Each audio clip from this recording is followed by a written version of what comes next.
Salah satu daripada bidang sains yang mengkaji sifat cahaya itu adalah bidang fizik kuantum.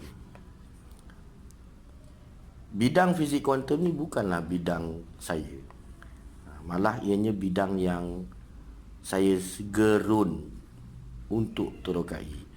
Kerana sewaktu saya ambil SPM dulu pun, saya hanya satu takut saja untuk gagal dalam mata pelajaran fizik. Tapi saya gagahkan juga kerana saya merujuk pula kepada ungkapan daripada salah seorang daripada guru saya, Ismail Zain.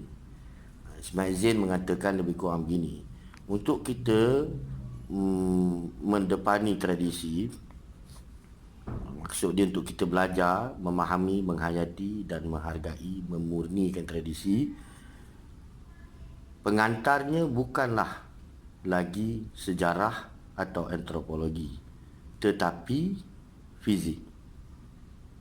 Itu yang ditulis oleh guru saya, Ismail Zain. Sudah tentulah bila saya baca tu saya agak kecewa lah, sebab fizik ni bukanlah bidang yang saya minat. Tetapi jauh dalam hati saya, sewaktu saya berada di luar negara, sewaktu saya melanjutkan pelajaran, sedikit demi sedikit saya cuba mendekati apa dia yang dikatakan ilmu fizik ini. Banyaklah ilmu tu, ilmu yang luas kan. Jadi secara khususnya saya tanya, ilmu fizik yang mengkaji sifat cahaya itu, secara khususnya dipanggil ilmu apa? Dipanggil fizik kuantum.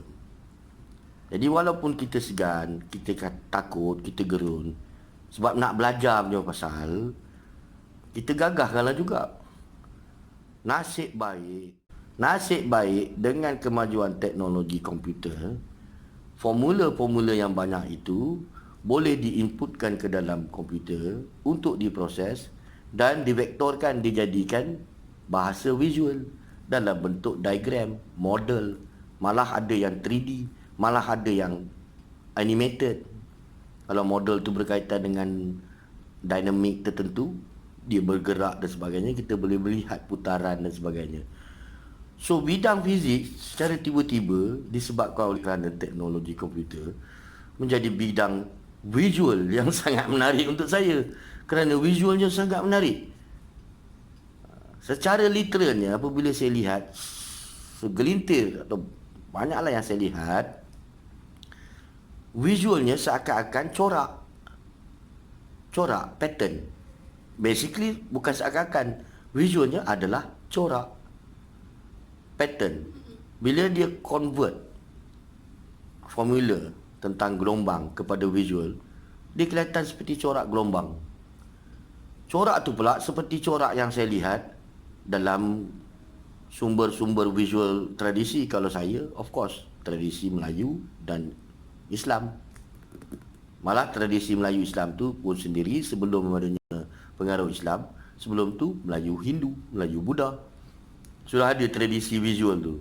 Dan tradisi visual ni, rupa dia, secara struktur dia, kadang-kadang hampir sama dengan model-model fizik yang saya lihat. Mempunyai ciri-ciri yang sama.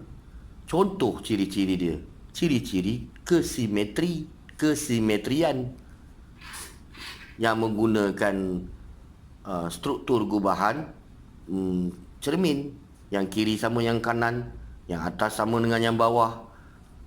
Ada model-model yang saya lihat daripada bidang fizik ini yang menampilkan ciri-ciri kesimetrian itu. Malah salah satu daripada model yang dilukis oleh salah seorang ahli fizik yang mengkaji sifat-sifat partikel atom adalah sifat supersimetri. Namanya Gelman. Dia lukis. Lukisan dia menunjukkan ciri-ciri visual simetri yang hampir sama dengan, bukan hampir sama, sama seperti ciri-ciri simetri dalam bahasa visual tradisi Melayu dan Islam. Malah tradisi yang lain-lain daripada sumber kerohanian dan etnik yang berbeza juga.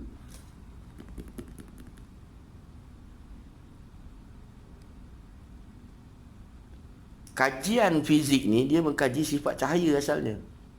Mengkaji satu dunia yang lebih halus daripada atom. Jadi dia tanya soalan kan, apa yang dikatakan benda tu? Jisim. Jisim itu cahaya. Cahaya itu jisim. Cahaya itu apa? Cahaya itu partikel pun boleh, gelombang pun boleh. Ada masa kita panggil dia partikel, benda, ada masa kita panggil dia gelombang, idea. Tak ada, bukan benda. Dua-dua pun boleh. So, banyaklah. Kalau saya nak cerita 1001 malam pun tak habis. Karya tersebut adalah satu cara saya mendokumentasikan, menjadi penanda kepada satu proses yang berlaku dalam hidup saya, di mana saya memulakan satu langkah cuba belajar tentang sifat cahaya itu dari kedua-dua sudut tradisi, sudut agama dan fizik kuantum. Okey. Jawapan yang memuaskan hati? Awesome.